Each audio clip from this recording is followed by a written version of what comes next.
Hello students, कैसे हैं आप सभी। आई होप आप सभी अच्छे होंगे। मैं आपका अपने यूट्यूब चैनल स्मार्ट क्लास पर स्वागत करती हूँ।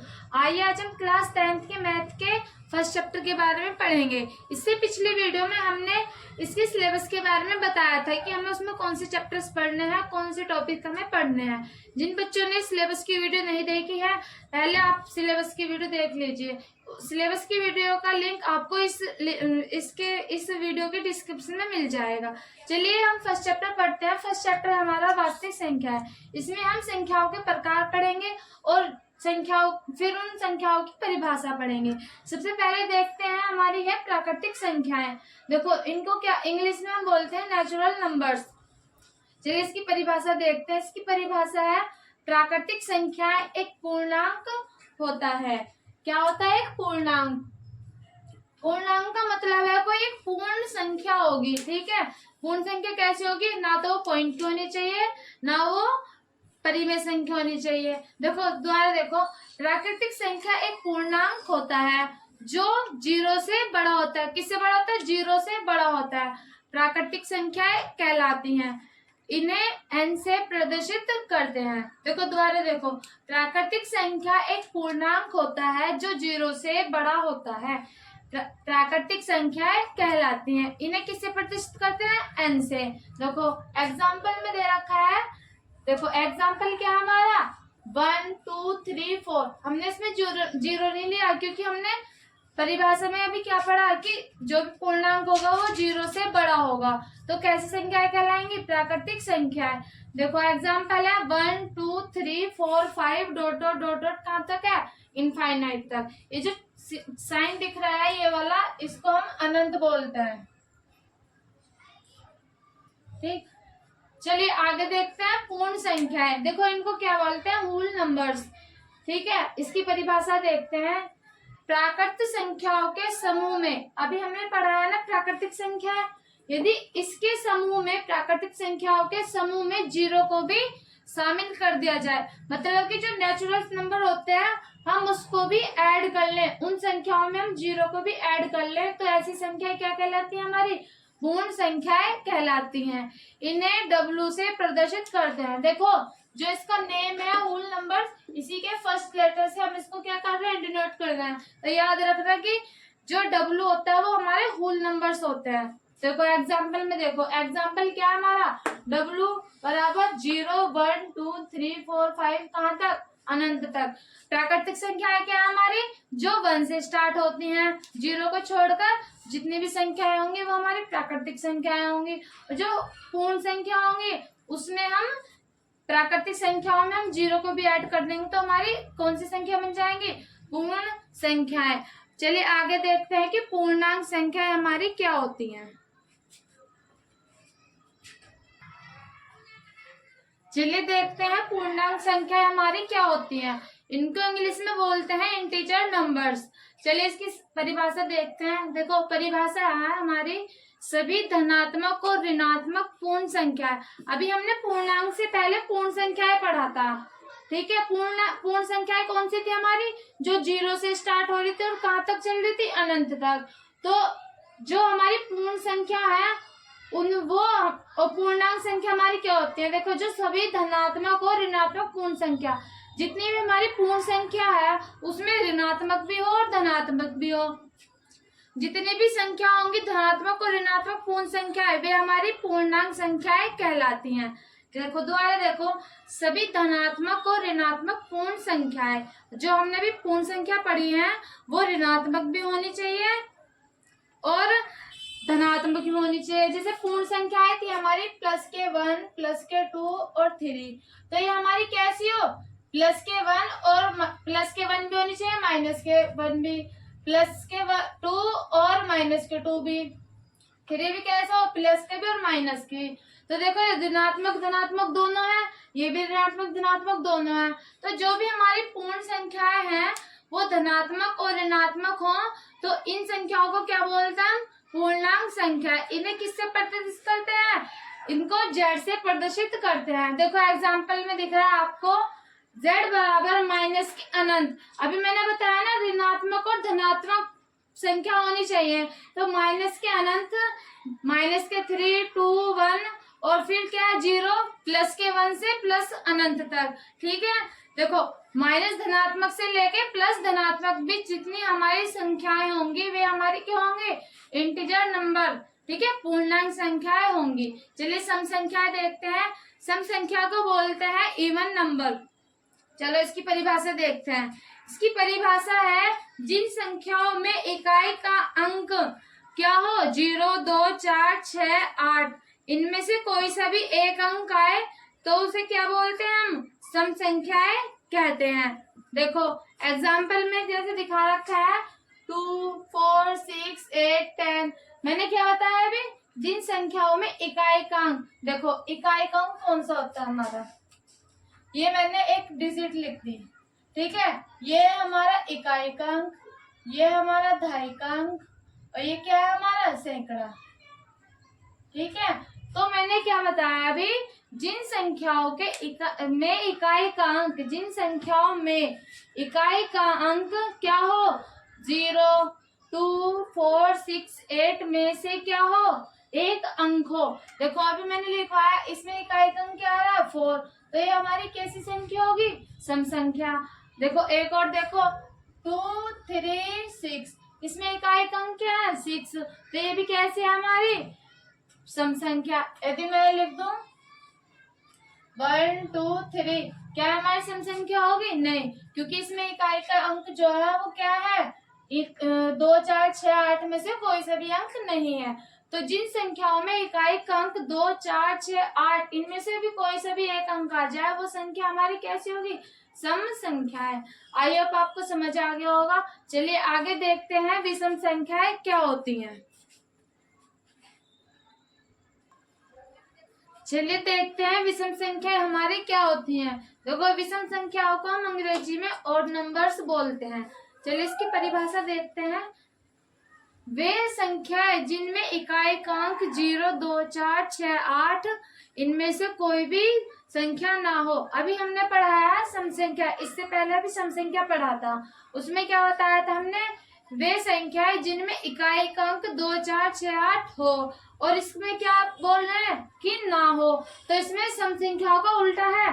वे संख्याएं जिनमें इकाई का अंक 2, 4, 6, 8 इनमें से कोई सा भी ना हो, ऐसी संख्या क्या कहलाती है हमारी विषम संख्याएं। देखो जैसे एग्जाम्पल है हमारा 121 हो गया। अभी मैंने बताया था ये इकाई का अंक होता है, ये दहाई का, ये सैकड़ा, तो इसमें इकाई का अंक क्या आ रहा है 1। सम संख्याओं में क्या बोला था कि 2, 4, 6, 8 इनमें से कोई सा अंक आना चाहिए, और विषम संख्या में क्या बोल रहे हैं कि इनमें से ये जो नंबर है हमारे 2, 4, 6, 8 इनमें से कोई से भी अंक ना हो, तो वो संख्या कैसी कहलाएगी हमारी विषम संख्या। तो देखो इसमें इस वाली संख्या में इकाई का अंक 1 आ रहा है, तो हमारी कैसी संख्या होगी विषम संख्या। देखो एग्जाम्पल में भी दे रखा जिनमें 1, 3, 5, 7, यदि इकाई का अंक इनमें से आ जाए कोई सा भी, तो वो सब संख्या कैसी होंगी हमारी विषम संख्या है। देखो भाज्य संख्या है, इसको अंग्रेजी में बोलते हैं कंपोजिट्स नंबर। ठीक है, इसकी परिभाषा देखते हैं। वे संख्याएं जो अपने आप और एक के अलावा किसी और संख्या से भी कटे। कहने का मतलब क्या हुआ हमारा कि ऐसी संख्या लेनी है जो अपने आप से भी कटे, किसी और संख्या से भी कटे और एक से भी कटे। देखो एग्जाम्पल में जैसे कि हमने 10 ले रखा है, 10 है वो 2 से भी कटेगी, ठीक है, 5 से भी कट रही है, और 1 से भी कट रही है, और खुद से भी कट रही है। तो हमने परिभाषा में ये बताया कि वे संख्याएं जो अपने आप और एक के अलावा किसी और संख्या से भी कटे।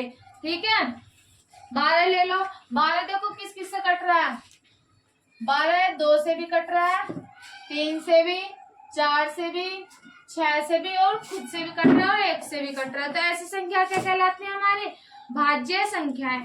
ठीक, आगे पढ़ते हैं हम अभाज्य संख्याएं हमारी क्या होती हैं। चलिए देखते हैं हमारी अभाज्य संख्याएं कौन सी होती हैं। इनको इंग्लिश में हम प्राइम नंबर्स बोलते हैं। ठीक है, वे संख्याएं जो अपने आप और एक के अलावा किसी और अन्य संख्या से ना कटे। अभी हमने भाज्य संख्या पढ़ी थी, उसमें क्या बोला था कि वे संख्याएं जो खुद से भी कटे और एक से भी कटे और इन दोनों के अलावा किसी और अन्य संख्या से भी कटे। ठीक, अभाज्य संख्या में जस्ट इसका उल्टा है। इसमें क्या है कि वे संख्या है जो अपने आप और एक के अलावा किसी और संख्या से ना कटे, तो ऐसी संख्या क्या कहलाती है? हमारी अभाज्य संख्याएं। ठीक है, जैसे एग्जाम्पल में है 2 हो गया, 3 हो गया, 5 हो गया, 7। देखो जो 2 है वो अपने आप से भी कट रहा है और 1 से कट रहा है, इन 2 के अलावा किसी और संख्या से नहीं कट रहा। ऐसी 3 है, 3 1 से कटेगा और खुद से कटेगा। फिर 5 है, 5 भी 1 से कटेगा और खुद से कटेगा। तो जो संख्या अपने आप और 1 के अलावा किसी और अन्य संख्या से ना कटे तो वह संख्या क्या कहलाती है? हमारी अभाज्य संख्या है। एक कुछ इम्पोर्टेंट नोट है, वो है जो सबसे छोटी अभाज्य संख्या है वो कौन सी होती है? 2। यदि आपके एग्जाम में कोई पूछने लग जाए तो कि सबसे छोटी अभाज्य संख्या कौन सी होती है, तो आप लिख के आना कि सबसे छोटी अभाज्य संख्या हमारी 2 होती है। ठीक, आगे हम पढ़ते हैं परिमेय और अपरिमेय संख्याएं क्या होती हैं। चलिए देखते हैं परिमेय संख्याएं कौन सी होती हैं। देखो इनको इंग्लिश में हम बोलते हैं रेशनल नंबर। ठीक है, वे संख्याएं जिन्हें अंश और हर के रूप में लिखा जाता है। मतलब कि कहने का मतलब है वे संख्याएं जिन्हें हम P/Q के फॉर्म में लिख सकते हैं। अंश और हर देखो क्या होते हैं, ये हमारे 2/6 है। ठीक, जो ऊपर वाली संख्या होती है इसको तो हम बोलते हैं अंश, और जो नीचे वाले होते हैं इसको बोलते हैं हर। ठीक है, तो हमने परिभाषा में ये लिखा है वे संख्याएं जिन्हें अंश और हर के रूप में लिखा जाता है, अर्थात P/Q के रूप में लिखते हैं, वे संख्याएं हमारी परिमेय संख्याएं कहलाती हैं। देखो जहाँ P और जो Q है वो क्या होना चाहिए? हमारा कोई पूर्णांक होना चाहिए। P भी हमारा पूर्णांक है और Q भी हमारा पूर्णांक है, लेकिन जो Q है वो हमारा 0 नहीं होना चाहिए। देखो Q हमारा 0 क्यों नहीं होना चाहिए? यदि हम Q हम 0 ले लेंगे तो ये हमारा क्या बन जाएगा? अनंत बन जाएगा। ठीक है, इसलिए जो हमारा Q है हम उसे 0 नहीं लेते। तो ये जो संख्याएं होती हैं परिमेय संख्याएं कहलाती हैं। जैसे एग्जाम्पल में देखो 5/6, 9/11। देखो ये जो 5 है ये हमारा P है और जो 6 है वो हमारा क्या है? Q है। तो हमने भी बोला परिभाषा में जो हमारी जो परिमेय संख्याएं होती हैं वे हमारी अंश और हर के रूप में होती हैं। तो वे सभी संख्याएं क्या कहलाती है? हमारी परिमेय संख्या। परिमेय संख्या प्लस और पॉजिटिव और नेगेटिव दोनों में हो सकती है, बस हमारे क्या है? कोई पूर्णांक होना चाहिए और वो भी कैसा? P/Q के फॉर्म में। चलिए अपरिमेय संख्या देखते हैं। हमारी अपरिमेय संख्याएं कौन सी होती हैं? देखो इनको बोलते हैं इरेशनल नंबर्स। इसकी परिभाषा देखते हैं, वे संख्या जो अंश और हर के रूप में नहीं लिखी जा सकती। अभी मैंने परिमेय संख्या पढ़ा आपको ऊपर कि परिमेय संख्या कौन सी होती है। देखो परिमेय संख्या कौन सी होती है? जिन्हें हम अंश और हर के रूप में लिख सकते हैं, और अपरिमेय इसका उल्टा हो गया, वे संख्या जिन्हें हम अंश और हर के रूप में नहीं लिख सकते या लिखी जा सकती हैं उन्हें क्या कहते हैं? अपरिमेय संख्याएं कहते हैं। देखो एग्जाम्पल क्या है हमारा? √3, √5, √7। कहने का मतलब क्या हुआ? जितनी हमारी रूट में संख्या होंगी वे कौन सी होंगी? हमारी अपरिमेय संख्या होगी। और जो पाई है वो भी हमारी कैसी है? अपरिमेय संख्या है, क्योंकि जो पाई का जो मान होता है वो 22/7 होता है, और 22 को हम 7 से भाग देंगे तो इसका जो वो है ना मान वो चलता रहेगा। देखो 7 या 21, फिर 1 बचा, पॉइंट लगा कर उतार लिया 0, फिर 7 एकम 7, मतलब ऐसे चलता रहेगा। तो ये कहीं भी रुकने का नियम। तो इसलिए जो पाई है वो भी हमारी क्या है? अपरिमेय संख्या है।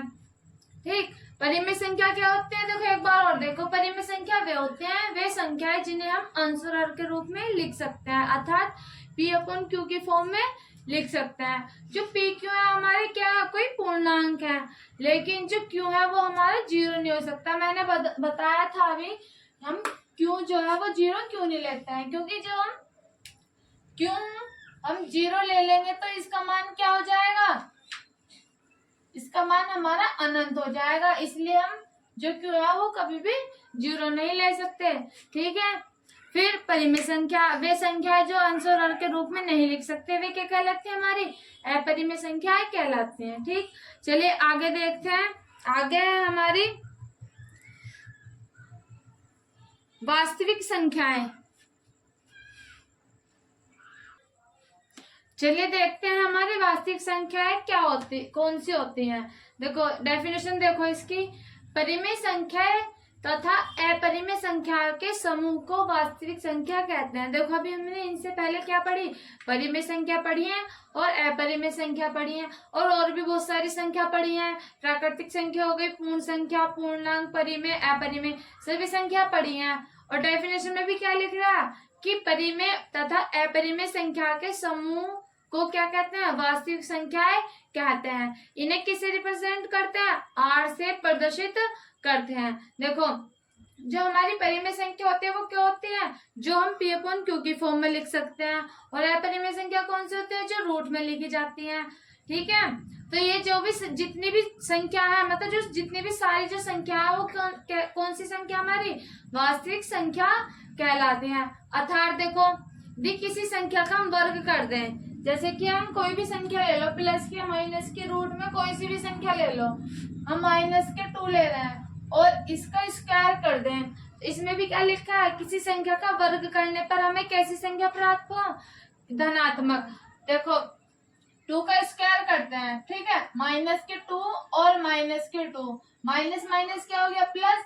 तो कैसा है हमारा जो हमारी जो संख्या है वो कैसी आई है? हमारी प्लस की आई है। डेफिनेशन में भी हमने यही लिखा है कि किसी भी संख्या का वर्ग करने पर संख्या कैसी हो प्राप्त? हमें धनात्मक। देखो हम कोई एक रूट की संख्या ले रहे हैं, रूट में हम ले रहे हैं 5, ठीक, और हम इसका स्क्वायर कर रहे हैं। तो बच्चों एक बात ध्यान रखना कि जो हमारा स्क्वायर होता है वो रूट को काट देता है, ठीक है, और जो वैल्यू है वो कैसी है? रूट के अंदर हमारी कैसी है? पॉजिटिव है। तो रूट स्क्वायर करने पर क्या आ गया? हमारा पॉजिटिव नंबर आ गया। देखो हम अब ले रहे हैं, ठीक है, अब हम लेते हैं -4/5 ले रहे हैं, इसका स्क्वायर करेंगे हम, परिमेय संख्या ले रहे हैं हम, ये इसका स्क्वायर करो, 4 का स्क्वायर 16 और माइनस का भी स्क्वायर करेंगे तो प्लस हो जाएगा, और 5 का स्क्वायर 25। तो कैसे हमारा जो संख्या प्राप्त हुई वो कैसी हुई है? धनात्मक संख्या प्राप्त हुई है। चलिए देखते हैं हमारी अवास्तविक संख्याएं कौन सी होती हैं। देखो जो अवास्तविक संख्या है और जो काल्पनिक संख्याएं हैं वो दोनों एक ही संख्या है। इनको इंग्लिश में हम बोलते हैं इमेजिनरी नंबर्स।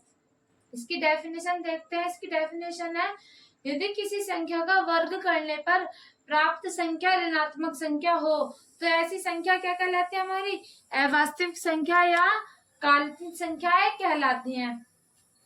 अभी हमने पढ़ा था वास्तविक संख्याएं, उसमें क्या पढ़ा था हमने कि जिन संख्याओं का वर्ग करने पर हमें प्राप्त संख्या कैसी हो?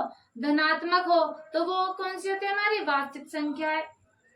और अवास्तविक में हम उसका उल्टा पढ़ रहे हैं, यदि किसी संख्या का वर्ग करने पर प्राप्त संख्या कैसी हो? हमारी ऋणात्मक हो, तो ऐसी संख्या क्या कहलाती है? हमारी अवास्तविक या काल्पनिक संख्याएं कहलाती है। देखो एग्जाम्पल देखो, जैसे हमने ले लिया -2, वो भी रूट में, हम इसका स्क्वायर करेंगे तो मैंने एक बात याद रखना, जो स्क्वायर होता है वो रूट को काट देता है, तो फिर स्क्वायर से रूट कट जाएगा तो हमारे क्या बचेगा? -2। और हमने डेफिनेशन में क्या बताया आपको कि जिस संख्या का भी हम स्क्वायर कर रहे हैं वो जो संख्या प्राप्त होगी हमें कैसी होगी? वो ऋणात्मक प्राप्त होगी। तो ऐसी संख्या क्या कहलाती है? हमारी अवास्तविक संख्या कहलाती है। देखो ये मैंने एग्जांपल में बता रखा, √-1 और i। देखो i क्या है? जो i है इसका जो मान होता है वो हमेशा क्या होता है? -1, √-1। अब से और जब तक भी आप मैथ में इमेजिनरी नंबर्स पढ़ोगे, वो जो i होता है उसका जो मान होता है ये होता है √-1।